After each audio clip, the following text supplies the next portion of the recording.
20তম কপৌফুল ৰঙালী বিহু উদযাপন দুদিনীয়াকৈ অনুষ্ঠিত কৰিছে।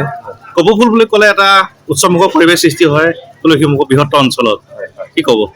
কি ক'ম, পোনপ্ৰথমে আপোনালোক সকলোকে প্ৰাঞ্জলদাকে উপভোগ কৰি আপোনালোক সংবাদ মাধ্যমৰ সকলোকে আমি পলমকৈ হ'লেও ৰঙালী বিহুৰ শুভেচ্ছা জনাইছোঁ।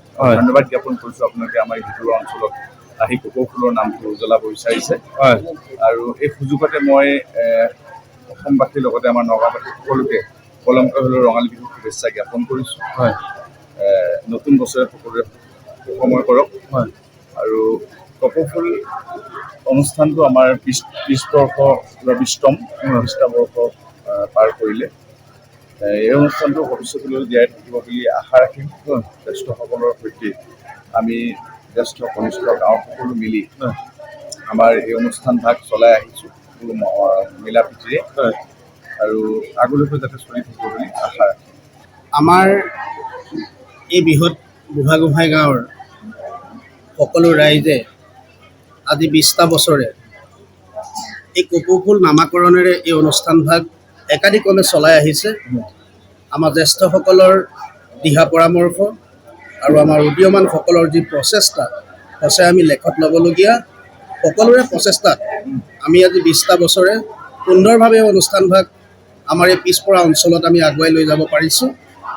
আৰু আমাৰ এই অনুষ্ঠান ভাগত যদিনো ৰঙালী বিহু, ইয়াৰ লগত আমি শিক্ষা সংগতি ৰাখোঁ। আমাৰ ধৰক চিত্ৰাংকন প্ৰতিযোগিতা, কুইজ প্ৰতিযোগিতা, এনেধৰণৰ কিছুমান আমি শিক্ষা জগতৰ কাৰ্যসূচী হাতত ৰাখোঁ। আৰু তেনেদৰে সকলো আমি এটাই আশা কৰোঁ, এই অনুষ্ঠানৰ জৰিয়তে আমাৰ উঠি অহা নৱপ্ৰজন্মই যাতে কিবা এটা শিক্ষা অসমৰ বিভিন্ন থানত আমাৰ এই গাঁৱৰ নাম উজ্বলাই। অসমৰ আমাৰ বিহু যি সুৰক্ষা সমিতি আছে, সুৰক্ষা সমিতিয়েও আমাৰ এই পিছপৰা অঞ্চলত যে আমি এখন সুন্দৰ বিহু পাতিছোঁ, তেখেতলোকেও যাতে বাহ লয় বা আমাক শলাগ লয়, তেনেকুৱা আশাৰে আমি অনুষ্ঠান ভাগ আজি 20 বছৰ অতিক্ৰম কৰিবলৈ সক্ষম হৈছোঁ।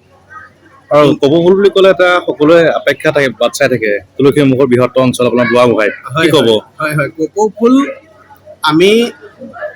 আমাৰ বিহুৰ আগমন কপৌফুল যেনেকে বিদায় দিয়ে আমাৰ ধৰক এজাৰ ফুলে, ঠিক আদৰি আনে কপৌফুলে। বিহু সম্পূৰ্ণ প্ৰকৃতিৰ লগত এই সামঞ্জস্য থকা এটা বিহু। কাৰ্যসূচীসমূহ আমাৰ দিনৰ পৰা আজি আৰম্ভ হৈছে। দিনত আমাৰ সাংস্কৃতিক শোভাযাত্ৰা এটা হ'ল, বৃহৎ সাংস্কৃতিক শোভাযাত্ৰা হৈছে। তাৰপিছতে আমাৰ কুইজ প্ৰতিযোগিতা হ'ল, একশ্যন প্ৰতিযোগিতা হ'ল। তাৰপিছত এতিয়া নিশা হ'ব বিহুকুৰি, বিহু কন্যা আৰু আধুনিক নৃত্য প্ৰতিযোগিতা। তাৰপিছতে আমাৰ অহাকালিলৈ 31 ব'হাগ 14 মে' তাৰিখে সংগীতৰ শৰাই আগবঢ়াম। কণ্ঠশিল্পী আহিব আমাৰ বিষ্ণু শৰ্মা, তেওঁ সহশিল্পী হ'ব।